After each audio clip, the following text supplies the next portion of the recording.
Namastê. Bem-vindo, bem-vinda. Eu sou Otávio Leal. Meu nome espiritual é Dian Prem. E hoje eu inicio uma série de lições a ti que abordam uma alfabetização interior. Nós iremos fazer uma intronáutica, um mergulho dentro de nós e investigarmos uma série de sensações, pensamentos, sentimentos, emoções, dificuldades psíquicas da alma e elementos para ultrapassarmos uma série de limitações, tanto na nossa vida como, se você for terapeuta, na vida alheia. Eu quero que você saiba que tudo aquilo que eu vou compartilhar aqui contigo vem dos meus estudos com Luiz Antônio Gasparetto e a Metafísica da Saúde, dos meus estudos com José Ângelo Gaiarsa, um dos maiores terapeutas que esse planeta já produziu, da minha formação em psicanálise, da minha formação e ordenação na escola tântrica, o Tantra que envolve autoconhecimento e uma investigação daquilo que somos. Então, muito do que eu compartilhar aqui foram ensinamentos que recebi dessas 4 tradições, 2 pessoas, 2 tradições, pelas quais eu tenho uma profunda gratidão. Então vamos iniciar essa aula de alfabetização interior falando do tema emoção ou das nossas emoções. Emoção é algo que vem de baixo, algo que vem da nossa região sacral ou até mesmo do nosso bicho. Bicho que é chamado na psicologia junguiana de sombra. Então, normalmente, as emoções, digamos, a mais positiva é o tesão. Roberto Freire, o psicanalista, o escritor, dizia: sem tesão não há solução. E muitas situações da nossa vida nós podemos medir se elas nos tocam profundamente, se gostamos delas ou não, quando vem uma emoção que é o tesão. Não é o tesão sexual só aqui. Eu tenho tesão por aquele emprego, por aquela pessoa, por fazer uma viagem para a Índia, por subir uma montanha, por mergulhar, por ter uma vida simples próxima à natureza.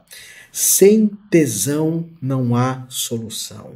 Então, esse tesão nem sempre é um sentimento. Sentimento é algo aqui mais no coração, no nosso sacrário, no nosso templo. A energia da emoção, ela pode ser tesão, ela pode ser raiva, aquela raiva que é a indignação, não é o ódio que nos faz mal, é uma raiva que, quando bem utilizada, é o nosso bicho, é o nosso id. Por vezes é comum as pessoas questionarem: será que isso é para mim ou não? Esse caminho, essa profissão, esse relacionamento. E essa questão de entrarmos em contato com o emocional, com o tesão e nos perguntarmos: isso me dá tesão? Isso me dá uma energia de ação? Porque aquilo que nos dá tesão, nós partimos em direção. Se você chegar para mim e falar: Otávio, vamos dançar? Eu estou sempre pronto. Vamos fazer uma arte marcial? Estou sempre pronto. Vamos caminhar pela praia? Sempre pronto. Porque esses elementos me dão tesão, que é uma emoção muito adequada. No Tantra hindu nós chamamos de prana, que é uma energia vital. A emoção, ela me dá uma energia vital, uma energia muito forte. E essa energia vital, quando a emoção é bem-vinda, ela faz com que eu parta para a ação, parta para a movimentação. E muitas vezes as emoções podem e devem serem controladas pela razão. Por vezes nós queremos o mal de alguém, ou queremos que alguém parta ou suma, mas podemos só pensar, não agir. Note que eu tenho um voto que eu fiz dentro de uma escola budista de não falar palavrões, de não xingar ou ofender os outros. Mas eu não fiz o voto de não pensar mal dos outros, porque só faria esse voto se conseguisse, se tivesse essa disciplina. E para isso talvez não pudesse mais ver televisão, ver notícias, saber dos outros por um tempo. Claro que eu evito ao máximo os pensamentos maléficos em relação aos outros, mas muitas vezes ele vem desse nosso bicho, que Freud chama de id, é o nosso instinto. Nós temos um ego e um superego. O superego, na visão de Freud, é o que impede do id, que é o bicho, de fazer aquilo que ele quer. Então, emocionalmente, nós podemos pensar várias situações, mas nem sempre podemos realizar as mesmas. Agora, dentro dessa alfabetização, é importante eu falar para ti isso. Se te dá tesão, normalmente é o tesão, uma emoção que pede para você ir em direção a algo que vai acrescentar muito na tua vida. Então, esse é o primeiro elemento aqui. O próximo é o sentimento. O sentimento é algo mais íntimo, algo que vem daqui. Na visão de mestre Jung, da psicanálise junguiana, por vezes, acredita-se que até a meia-idade nós nos apaixonemos muito. Eu vou falar da paixão já já. Mas a paixão tem muita relação com emoção ou com emoções. O sentimento, nós vamos com o tempo aumentando a capacidade dele. É uma energia que vem aqui no peito e ela vem de dentro para fora. De dentro para fora. Existem sentimentos positivos e o maior deles, sem dúvida nenhuma, é o amor. Por isso que esse é o convite, ama o próximo como a ti mesmo. Várias dificuldades terapêuticas que nós encontramos nas pessoas, nos seres, é por falta de amor. Seja amor próprio, seja amor ao outro. Agora, aqui em momento algum eu quero falar que nós temos tão somente o atributo do amor. Ou seja, eu, Otávio Leal, sou só amor. Não, eu sou amor, sou indignação, às vezes sou atração, outras vezes sou aversão, outras vezes sou indiferença, outros sou fé, outros sou desconfiança. Essa é a ideia da alfabetização emocional. Perceber que temos muitos atributos. Agora, o sentimento ele pode ser positivo e o amor é o maior deles, com a compaixão, com o pensar bem dos outros. E o negativo, pensar mal dos outros, querer o negativo, e também o sentimentalismo. O sentimentalismo que seria esse sentimento mais negativo. Tem pessoas que se perdem muito no sentimentalismo, que eu vou estar falando agora, que seria a ideia da paixão. Paixão como sentimentalismo. Então, paixão, existe aquela paixão por um ideal. A paixão pelos animais faz com que eu cuide dos mesmos. E você percebe que essa paixão dura muito. Existem algumas paixões que não têm nenhuma relação com o amor. É quando nós projetamos numa outra pessoa ideais nossos. É aquela pessoa que fica apaixonada, já passou da adolescência, mas se apaixona e quando o amor, ou melhor, a paixão, não corresponde às expectativas, essa pessoa sofre muito. Quem se segura muito vive usando a paixão como uma forma de desrecalcar. Pessoas muito recalcadas, muito fechadas, por vezes usam as paixões como uma desculpa para se projetarem exteriormente.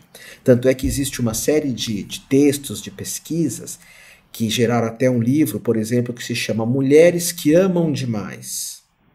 Homens que amam demais. No caso aí não é amor, é uma paixonite, um sentimentalismo que os livros acabam tratando, que faz com que a pessoa idealize o ser amado não como ele é, mas como ela gostaria que ele fosse, para suprir algumas necessidades.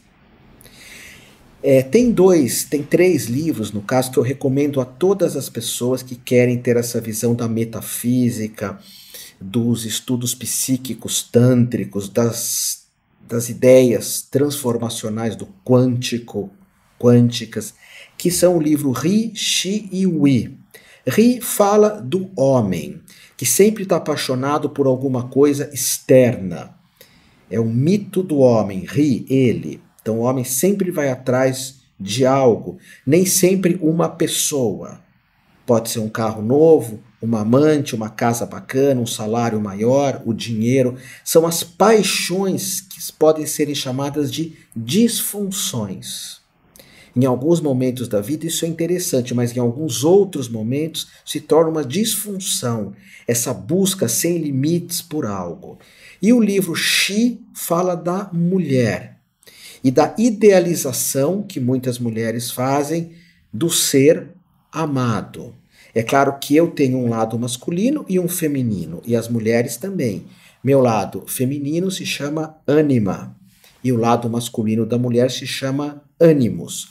Quando eles estão desequilibrados, a nossa parte masculina está desequilibrada, ela se apaixona por isso, por uma amante, a parte masculina, por um automóvel, por dinheiro. Nós vemos tantos homens corruptos, tantos senhores de idade que jamais deviam ter essa paixão pelo dinheiro.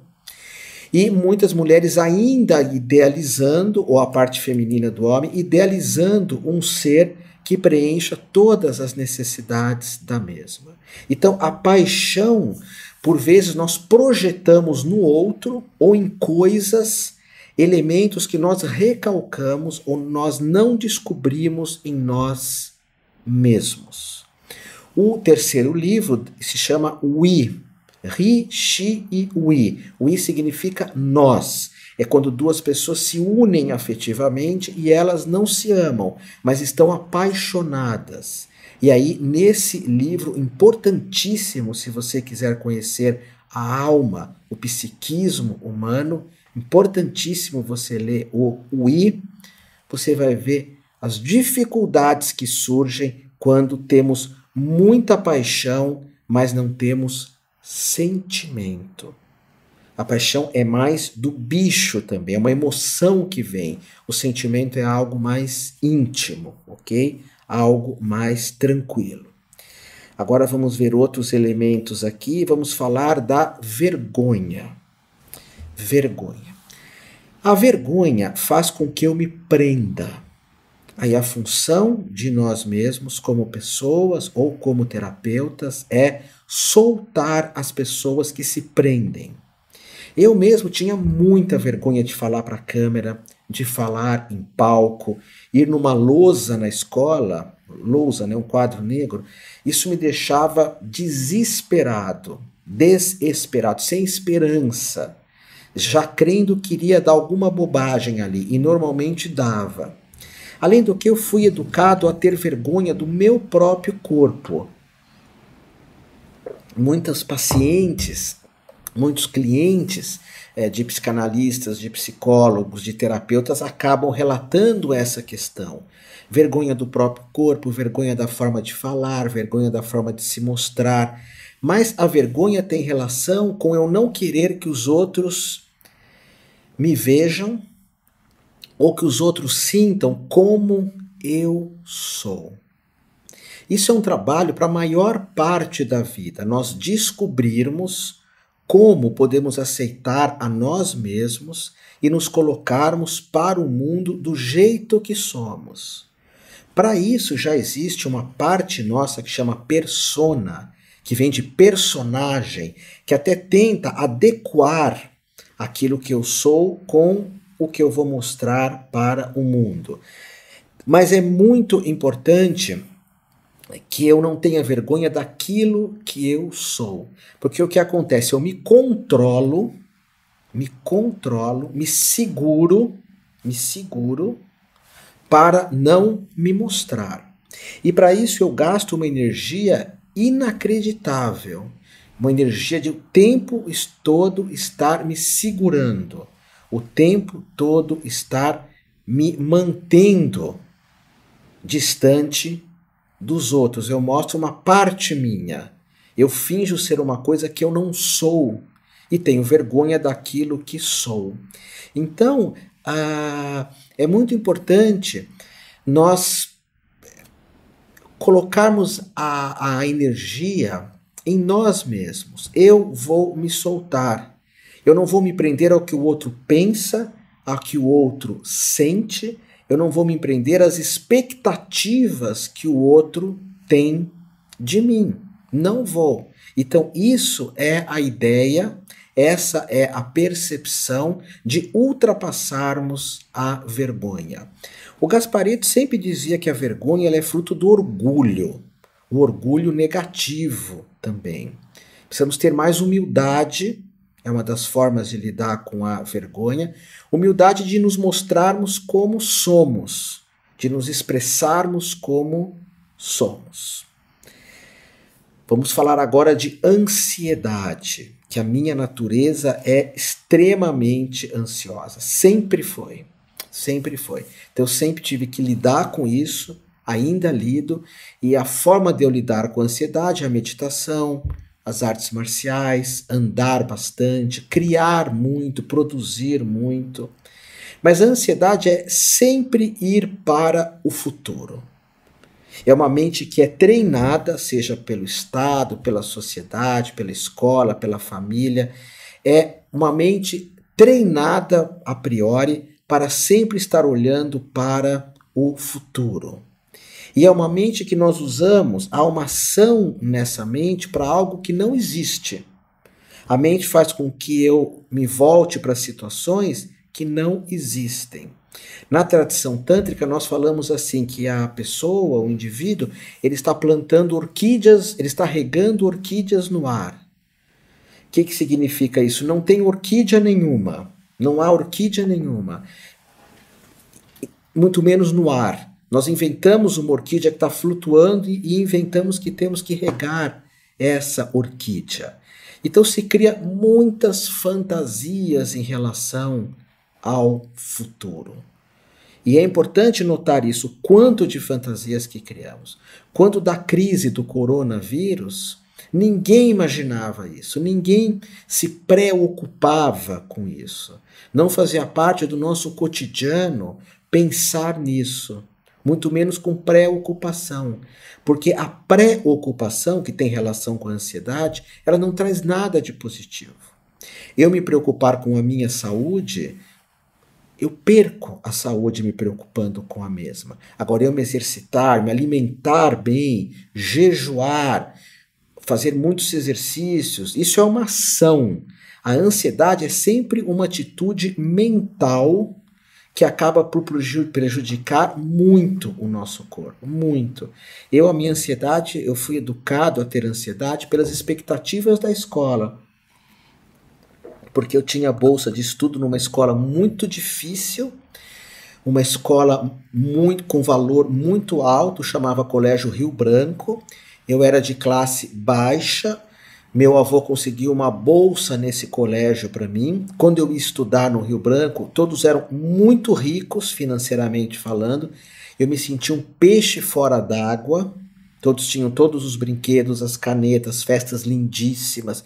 Todos iam com os automóveis mais lindos, chegavam na escola.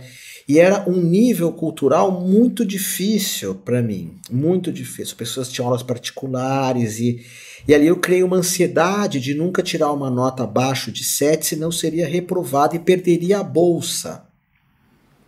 Como bolsista eu não poderia tirar nota abaixo de 7. Então eu penso que daí surgiu a minha ansiedade. Sempre anota, a pressão dos meus pais para que eu não fosse reprovado e as pressões nos anos 60, 70, normalmente você era agredido fisicamente, era comum os pais agredirem os filhos. Então isso gerou uma ansiedade em mim e hoje respiração, atividade física, tudo isso e preste atenção, a ansiedade é imaginar alguma coisa e acreditar nisso. Imaginar alguma coisa, ansiedade, acreditar nisso e dar um poder para isso, um poder para uma ilusão. Agora vamos ver aqui, eu vou falar com vocês sobre a mediocridade. Uma mediocridade, uma credibilidade média, média. Há uma passagem na Bíblia que é citado que o divino, que o transcendente disse, eu não aceito os morninhos. Morninho ou morninhos são pessoas que às vezes preferem ter uma vida ordinária do que extraordinária. E em momento aqui nenhum eu estou falando de dinheiro, de fartura, de ser famoso. Às vezes para ti, e isso é muito importante, é o teu termostato, como que você avalia a vida. Por exemplo, para mim uma vida extraordinária é uma vida simples. Morar perto da natureza, ter meus animais, estar com a pessoa que eu amo, ler meus livros, escrever, dar aulas. Eu não tenho o menor interesse em ser famoso, em aparecer na capa da revista Caras, em aparecer no Fantástico, ou ter um programa de TV. Tanto que vira e mexe eu sou chamado para programas de TV, eu não tenho o menor interesse em participar, o menor interesse. A pessoa que tem uma vida ordinária, que é ao contrário de extraordinária, ou que tem essa vida medíocre, ela não tem um senso crítico do potencial dela. Senso crítico do potencial. Senso crítico da vida que ela pode, ou do que ela pode atingir. É a pessoa que normalmente não desenvolveu uma inteligência adequada, que pode ser emocional, pode ser artística, pode ser corporal, pode ser mental, para a realização do próprio ser. O Gasparetto contava muito uma história de uma pessoa que você perguntava para ela, o que você quer na tua vida? Eu quero comprar numa loja, antigamente era Casas Marisas, que eram roupas mais populares. Eu quero um curso de datilografia para minha filha, eu quero que meu filho faça um curso de cortar o cabelo, que nos anos 60, 70 isso eram profissões muito simples. E o Gasparetto que contava, e ela era induzida, essa mulher, pensa maior, pensa grande, o que você quer? Você pode pedir a paz no mundo, você pode pedir a cura dos vírus, você pode pedir para tua filha ser uma médica que vai salvar vidas, ou do que uma datilógrafa, hoje nem existe mais isso, ou teu filho seja um cabeleireiro que realmente tenha muita prosperidade, mas que também atenda pessoas que têm problemas de pele, faça um trabalho de doação lindo. Então pensa grande, mas a pessoa não consegue nem no pensamento, deixar a mediocridade. Ele falava que todos nós temos uma Maria do Socorro dentro de nós. O nome desse personagem que o Gasparetto criou era Maria do Socorro. Ela sempre vivia... A primeira vez que ela fez amor, ela não se cuidou, já engravidou. A segunda vez que ela fez amor, não se cuidou de novo, engravidou de novo. A vida dela era uma série de escolhas, ela mal tinha dinheiro para ela, agora tinha vários filhos, os filhos tinham problemas. E, claro, isso era uma realidade exterior que acontece e é muito triste. Mas muitas vezes a nossa própria mente é pequenininha. E eu digo isso porque a minha mente é muito pequenininha. Eu aprendi a desenvolver a minha mente com as aulas do Gasparetto, com as aulas do Gayarsa. Quando eu fui para a Índia estudar Tantra, porque eu não acreditava que eu conseguisse ir para a Índia 1, 2, 3 vezes ser iniciado no Tantra, pesquisar o Tantra.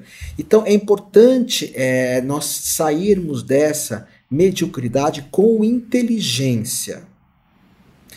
Tem uma frase que diz assim, sempre espere o melhor, mas esteja preparado para o pior. Muitas coisas que a minha grandiosidade quer, talvez não aconteça, talvez não se realize. Você sabe disso. Nem tudo que eu quero se realiza, mas pelo menos tenta, pelo menos coloca uma ação nisso, ok? Aí nós temos a baixa estima, que por vezes tem relação com a mediocridade também. A baixa estima é quando nós nos vemos como menos. Nos aceitamos como menos. Olha que terrível isso. Eu sou menos que aquela pessoa. Eu sou menos que aquele outro. É claro que tem situações na nossa vida, isso na programação neurolinguística chama Rayport, acho que é esse nome, que é você se basear em algumas pessoas. Eu tenho uns caderninhos onde eu anoto metas do ano, eu vou estar te ensinando isso aqui, metas do ano, não nessa aula, em outra. Fazer a roda da fortuna, fazer outros elementos da metafísica, da espiritualidade, enfim, trazendo elementos hinduístas, tântricos. Mas eu escrevo as pessoas que eu me baseio. Então eu coloco Bruce Lee, porque eu treino artes marciais, eu me baseio nele. E não me comparo com ele, porque se me comparar eu vou ter baixa estima. Ele era voltado para as artes marciais o dia inteiro. Teve os maiores mestres disso. Tinha uma genética extraordinária. Me baseio nele. Me baseio na desenvoltura do Gasparetto para falar por palco. Só que o Gasparetto, ele tinha uma mediunidade que chamava muito o interesse das pessoas. Ele desenhava, eu tenho vários quadros dele, de Dalí, de Picasso. Eu não tenho essa mediunidade, mas eu me baseio nele em chamar a atenção no palco, quando eu dou aulas. A inteligência da monja Cohen, a afetividade do rabino Harry Sobel, enfim, são pessoas que me inspiram muito. A comunicação do Lairi Ribeiro, que mesmo sem usar o corpo, ele se comunica de forma extraordinária só falando, e como ele cita fontes, eu acho isso importantíssimo. Então você se basear nas pessoas é ótimo. Tem relação com a mediocridade. Você se baseia, você se inspira em pessoas extraordinárias. Agora, a baixa estima é quando você se vê como menos. Normalmente está relacionada com a comparação. Tem pessoas que têm baixa estima que elas se veem como um monstro, como uma pessoa limitada, como uma pessoa de alma defeituosa.